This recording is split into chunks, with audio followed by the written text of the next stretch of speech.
Hey, Kirk, how are you? Good. When you look back at the film from Sunday, what'd you like, what didn't you like? I thought we did a lot of good things. Liked that we put up a lot of points, put up a lot of yards, made a lot of plays, didn't take any sacks. At the same time, you don't like the turnover. You don't like how we finished in crunch time, how I finished in crunch time. But we'll learn from it. We'll get better. And, the key is when you go through those experiences to try to make sure that when you get in situations in the future like that, you don't let them happen again. When you went back and watched the tape, did they do a little something more up front, either or with maybe some of their twists and stunts to kind of make things uncomfortable for you, even though you weren't sacked? No, I don't think so. I think anytime you move the ball as much as we did and make as many big plays as we did, I don't think they made us too uncomfortable. But certainly there were a couple plays here and there where if you could have them back, you wish you could do it over again. Go ahead. I'm sorry. Sorry. You talked about crunch time. What did you learn about yourself maybe during that time and what it takes to have success in that situation? Yeah, I think more than anything, it just takes good preparation, good attention to detail, just having a good understanding of where guys are going to be and where you need to be and the timing of plays. And, like I said, having gone through that experience now, I've been there before and get a better understanding of plays, coverages, protections, fronts, pocket movements, all the stuff that make up a great quarterback. Of those last three incomplete passes, is there one more than the others that you looked at the film and said, "Oh man, I should have gone over there," or you should have done something different on them? I think all three, just because all three of them probably could have put us in field goal range and probably would have been able to move the chains. So all three in different ways frustrate you and make you say, I missed it. And the key now going forward is to learn from it, prepare very hard, hammer the details so that when you get in those situations again, you get the result you want. Kirk, how much of a help is it that you've already faced the Giants? You started against them in the finale last year.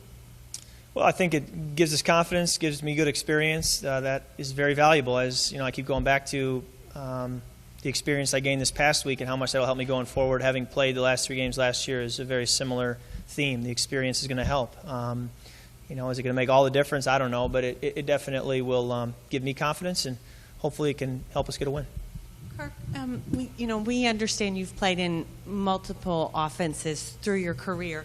Is there any aspect of this particular offense that sort of hits you at your comfort zone or that seems familiar or you're particularly at ease with? Yeah, I think part of a comfort zone or what makes you at ease is that you've done it before. You've been there. It's familiar. And so the fact that there was a lot of carryover in our run game and in our pass game from the last system to this system right off the bat gives us a familiarity and a comfort level with what Jay wants. Now, I think, as I've said through training camp, the changes that Jay has made have, I think, been for the better. They've been good changes. So while I may have to do something a little differently or make an adjustment, you can see why it's a good adjustment. It's going to make us better. So, I'm still picking up every week, learning what he wants, and that'll continue as long as I play for him. But the longer we work together, the better we're going to get, and the more we're going to find ourselves on the same page. Is there any one adjustment you could cite without giving anything secret away? Where you said where he's tweaked it, it's been for the better? I think when you look at protections, I think he has some good ideas with protections and being able to pick up different pressures and, always give yourself a chance then to go get the first down and get the big play. Kirk, on 3rd and 1, 3rd and short, let's call it, it seems like there's a little more variety in terms of what you can do, and you guys had some success doing it a couple of different ways on Sunday. Is there more in this scheme than maybe in the previous scheme on 3rd and 1, 3rd and short for you guys to have and be less predictable? Yeah, I understand your point there, Chris. I'd say, it's only been 3 weeks, so it's not a lot of body of work to be able to say, if we're more variable on 3rd down and short than we were in the past. I think that Jay is an outstanding play caller, and he does a really good job of keeping defenses on their toes and always giving me as a quarterback and us as an offense a chance to be successful. And, hopefully that's going to show itself in having a lot of variety on 3rd and short. But, at the same time, a lot of the teams who are very vanilla on 3rd down, if you can just line up and everyone knows where it's going and still get the first down, those are usually the best teams. So it's when you have to get all creative and wacky on 3rd down that probably is saying you don't think you have the personnel to move the chains. So being vanilla isn't the worst thing as long as you're moving the chains. Kirk, a lot of the players commended you, saying that you're always studying, you're always preparing, even joking that you always have the playbook with you. How would you describe your approach, and how does that change, especially now, given starting a short week? I mean, how has that been? Yeah, I've always said I can't run by them. I can't throw it through them. So I got to know where they're going to be, and the only way I can do that is through good preparation. It's worked for me to this point, and I need to keep doing it, and I can't get complacent as I get more and more familiar. But in a short week, that's the challenge, especially at the quarterback position. There's a lot we have to do in only a few days, and you want to make sure you still get your rest and you're well-rested come Thursday night. But it's all about time management. Going back to when I was a college student, they would tell you about being a good manager of your time. You still feel that way now in the pros. You got to manage your time well and make sure that every second you're in there watching film or drawing plays or talking with coaches, you're not wasting time, but you're making good use of it leading up to Thursday night. Kirk, yesterday Rack told us that he just cannot stand Thursday night games. He said most people don't. I wonder where you stand on Thursday night game, and then however you feel aside. It's Thursday night only game in town, under the lights. How do you feel about that, too? Yeah, great opportunity. I'll answer your second question first. It was a great opportunity to be in the national spotlight and try to show this entire league what the Washington Redskins are about.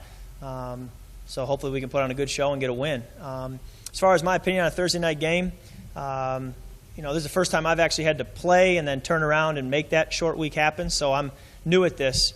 But when you didn't take any real big hits on Sunday, selfishly, physically, I don't feel terrible.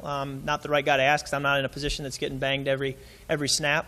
But it is tough on your body, and it's something you don't want to have to do week in and week out. And the benefit, the flip side of it, if you want to look at the positives, is that when the game is over Thursday night, we do get a couple extra days to catch up and rest and recover leading into our next game. So there's a trade-off there.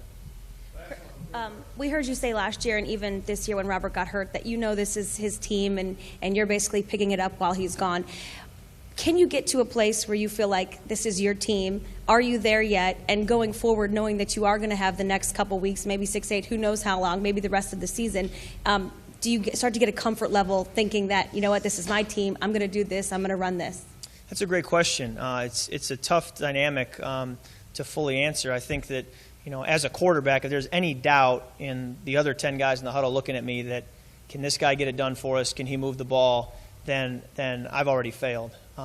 So when I say that, this is Robert's team, I don't mean that I can't step in and have an authority and make sure we move the football, but I won't change my statement that, this is Robert's team. I still stand by that. I think that he was drafted high for a reason.